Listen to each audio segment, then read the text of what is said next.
What's up everyone and welcome to another Pokemon X and Pokemon Y trailer breakdown. Today we have the official reveal of all the information that was leaked through Koro a few days ago, including the first stage evolutions of the starter Pokemon of Kalos, more new Pokemon, more Mega Evolutions, and details on trainer customization and the fabulous Team Flare. Let's go! Let's begin with the evolutions of the starters, which we've already heard so much about, but with the English names we can actually get to know a little bit more about these guys. Starting off with Chespin, we have his evolution, Quilladin. Known as the Spiny Armor Pokemon, Quilladin is pure Grass type, but he is seen here using the move Mudshot on Pangoro. Its name and species is what actually got me thinking about his final evolution. Quilladin is a mix of Quill and Paladin, which we know is a sort of knight with bulky armor, so I think the final evolution of Chespin will be an awesome spiky armored knight. Anyway, we're moving on to Fennekin's evolution, Braixen. Not a huge fan of the name, but the design is definitely awesome, and we find out what the branch sticking out of its tail is used for.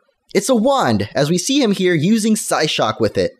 This further proves the theory that Fennekin's final stage will be based on a witch or a sort of mage and be a fire and psychic type. Finally, we have Froakie and his evolution, Frogadier, the Bubble Frog Pokemon, as we see him here using the move Bounce. It's also said that Frogadier launches small stones wrapped in bubbles, similar to shuriken or throwing knives, much like a ninja. Its ninja-like moves and looks have led some people to think that Froakie's final stage will be a water and fighting type.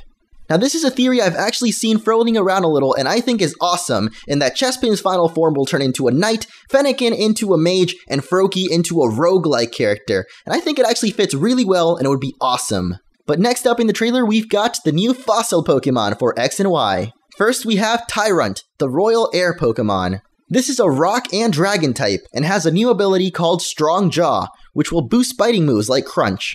What's really interesting to me is his name, Tyrunt, obviously a play on Tyrant, and his species being the Royal Air Pokemon.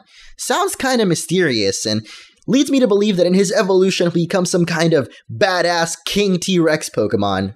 The other fossil of the Kalos region is Amaura, the Tundra Pokemon.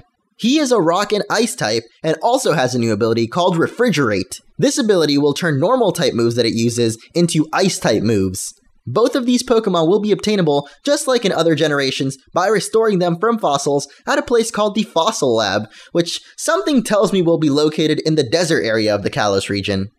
Tyrunt will be obtained from the Jaw Fossil, and Amaura from the Sail Fossil. These guys are both just so cute, man! Now we have a couple more new Pokemon that all seem to have a special gimmick to them, starting with Furfrou. He is known simply as the Poodle Pokemon, and has a new ability called Fur Coat, which halves the damage done to him by physical moves. Being the Poodle Pokemon, of course Furfrou can be groomed to give a different appearance to his fur. Here we see 3 examples of different styles you can give to its hair. However, it's said that the more you groom him, the more styles become available, so I wouldn't be surprised to see more hairstyles for Furfrou than the ones we see in the trailer and screenshots. Also, if you don't groom Furfrou's hair for a few days, it'll actually grow back to its normal shaggy state. It's still not known if grooming Furfrou actually does anything outside of making it look fabulous, but it's definitely possible that each different color or style may give him a different move or something related. It just seems to me like each one is like a really specific color, and it just looks like maybe from each different grooming, he'll actually be able to gain like a different attack, sort of like Rotom did back in the original time when they introduced his appliance forms. Next up we have another new Pokemon called Meowstic, who brings an interesting new feature to X and Y. Different forms depending on the Pokemon's gender. This is male and female Meowstic. Not only do they have drastic differences in appearance, but they actually have completely different moves they can learn. Female Meowstic will learn moves more focused on attacking, like Extra Sensory, while male Meowstic will learn more supportive moves, like Miracle Eye. Both male and female are Psychic type and can have the abilities Keen Eye or Infiltrator. And finally, we have the evolution of Little Leo revealed, Pyroar. Like Meowstic, Pyroar also has different forms depending on its gender. Both of these are still fire and normal type, and can have the abilities Rivalry or Unnerve. Now this is a really cool new feature because it doesn't necessarily add a lot more entries to the Pokédex, but it adds completely different forms depending on what gender the Pokémon is, which actually really opens up the possibility of different designs without necessarily adding an entirely new Pokémon. And it's something that I would definitely like to see more of. At least with these two guys, it looks really cool and could maybe even be added to old Pokémon. And that wraps it up for new Pokémon revealed, but we do have some new Mega Evolutions, starting off with Mega Garchomp. When he Mega Evolves, Garchomp turns a lot bulkier and gets a boost to both his attack and special attack stat, but loses some of his speed. I find that kind of weird considering that his species is actually the Mach Pokémon, something that I guess is based on speed, but they decided to actually make his Mega form be super bulky and more focused on attacking. Anyway, other than his hands literally turning into giant scythes and having spikes everywhere, Mega Garchomp will also gain the ability Sand Force. I'm not super excited about his design. I think it would have been cool to actually see a Garchomp get way faster since he is the Mach Pokémon and have like a super slick looking, awesome flying Garchomp, but this one's still kind of cool. They definitely made him look a lot more menacing, and I mean, he's got freaking scythe forearms.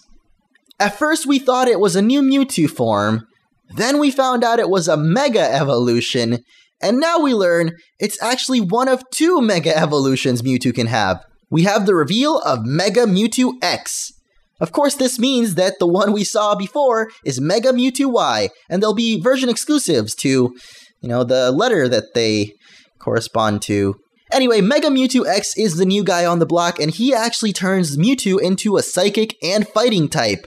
Move over, Gallade, because we've got an awesome new Psychic and Fighting type, as he gains a boost to his attack stat, obviously, and has the ability Steadfast. We also see him here displaying his Karate moves as he uses Giga Impact.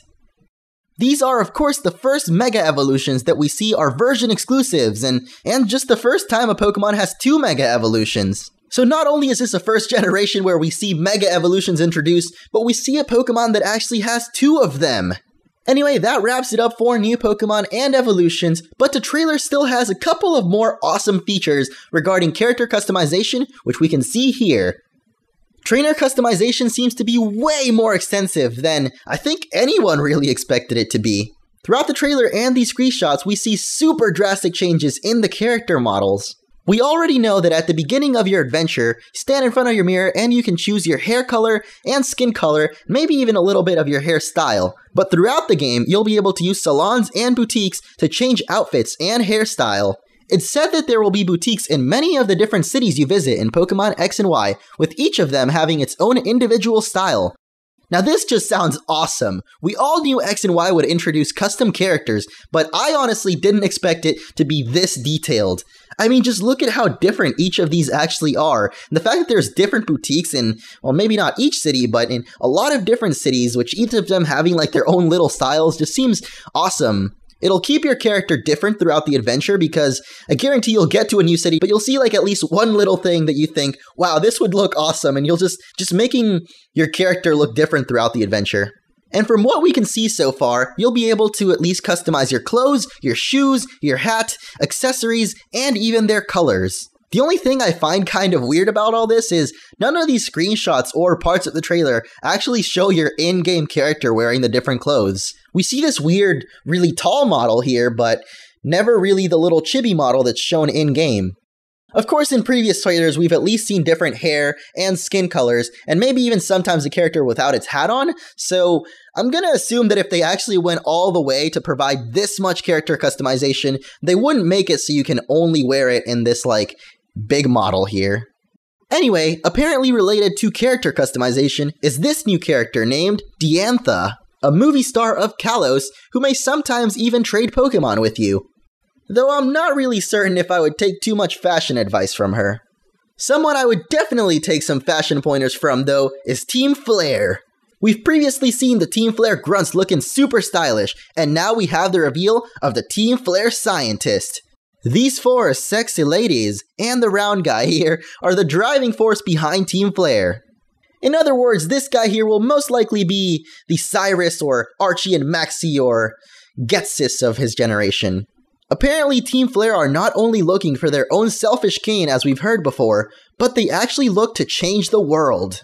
These guys definitely don't look like the most menacing evil team in a Pokemon game, but the fact that they actually want to change the world makes me super interested to find out what their goals are and how they play into the story of Pokemon X and Y. Plus, this guy just screams evil scientist to me, and it's something that I guess we haven't really seen. Chorus kind of did it a little bit, but an evil scientist as the main villain of a Pokemon game just sounds like an awesome idea, so I'm just really excited for Team Flare.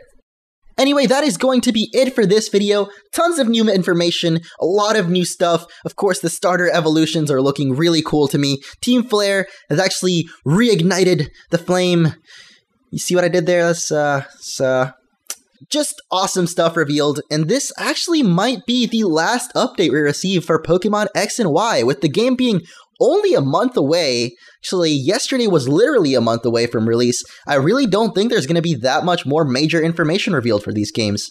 Of course, I'm super excited for this. Everything that has been revealed so far has just gotten me so hyped up for the game, and I'm sure a lot of you guys out there feel the same way. So let me know what you're most excited for in X and Y down in the comments below.